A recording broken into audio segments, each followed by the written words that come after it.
Alright, so my name is Dan. I'm in the band Hands Resist, and we, both of our guitarists, me and Noah anyway, use the GT-100 amp effects processor made by Roland and Boss.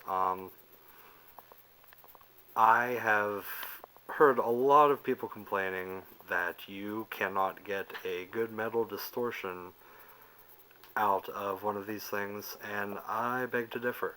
So I am going to show you how I get my tone, and we'll see if it helps you out at all. Go to my effects first of all. Now I'm going to start out by telling you at the end of my effects chain I have reverb on, ambience type 0.15 seconds, pre-delay 0 milliseconds, and effects level is at 8,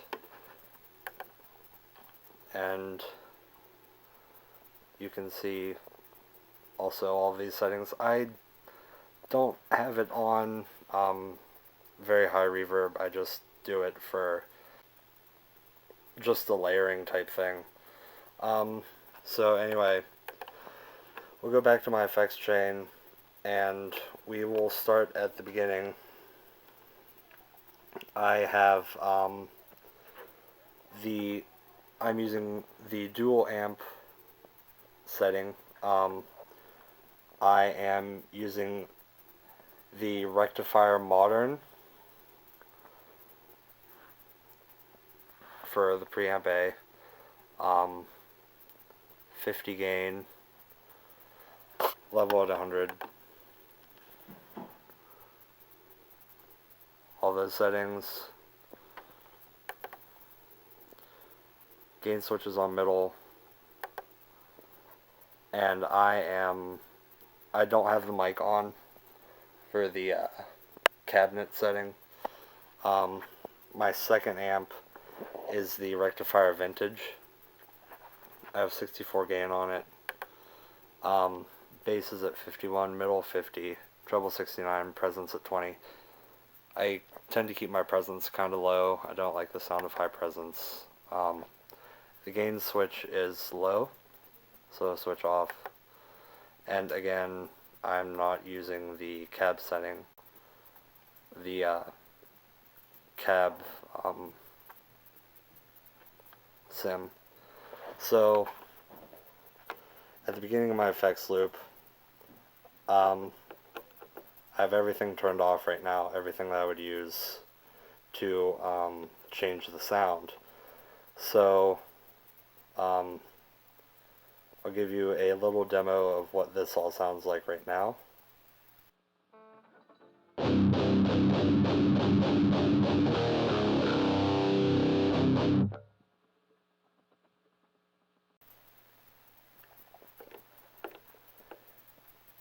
So the first thing we're going to turn on is the compressor.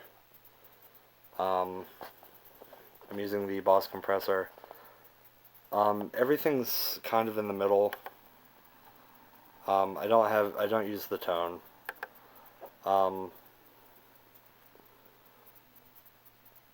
I just really use it for the sustain, and that's about it, as most people do. I don't find that for really good sustain you need to have it any higher than this, really. So there's all that, and we'll give you a demo of what that sounds like.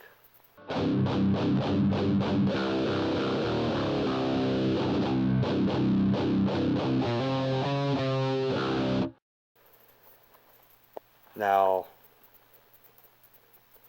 we're going to skip the first noise suppressor and go to the overdrive. I'm using the tube screamer setting. The drive is low. I use it for the tone, really. The effect level is at 90. Bottom end, -11. direct mix 100, solo switch 0, solo level 50. I'm not using the solo, so it doesn't really matter. We're going to turn that on and give you a demo of what it sounds like.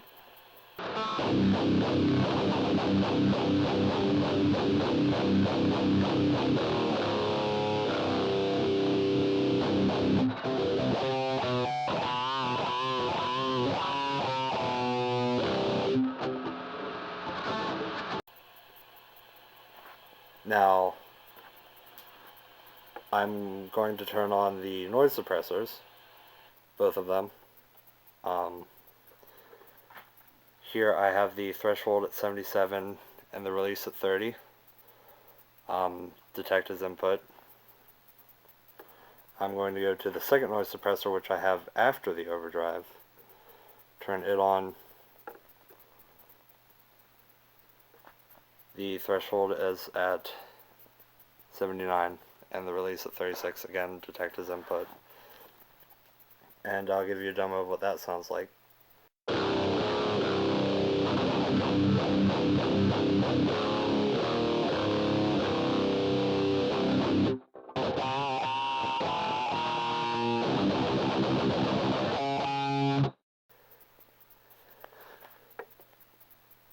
Now we're going to move past the amps,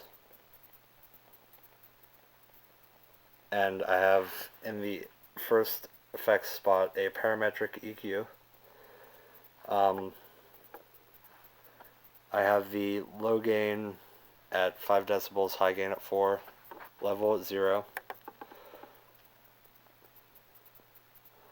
Low mid frequency is at 630 Hz, low mid Q at 1, low mid gain -7,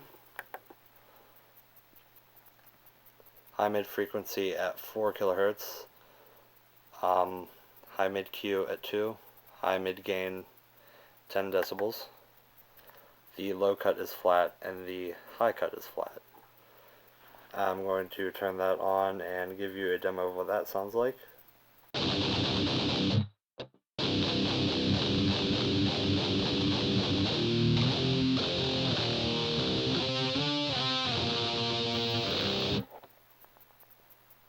We're getting a lot closer to a good sound, in my opinion here. Now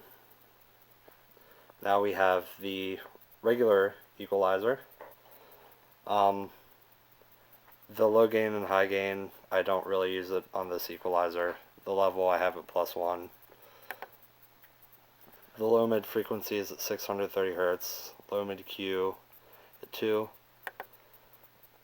High mid frequency at 4, high mid Q at 1, high mid gain at 0, low cut flat, high cut flat. Now the reason I use two different types of EQs is just because it gives me a bit easier, for me it's just easier to control the sound with two different EQs. I'm going to turn that on, and that is really the end of what I use to get my regular sound, and I will give you a demo of what that sounds like.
Alright guys, thank you for watching my demo video. I hope that you learned something today, and I will see you all next time.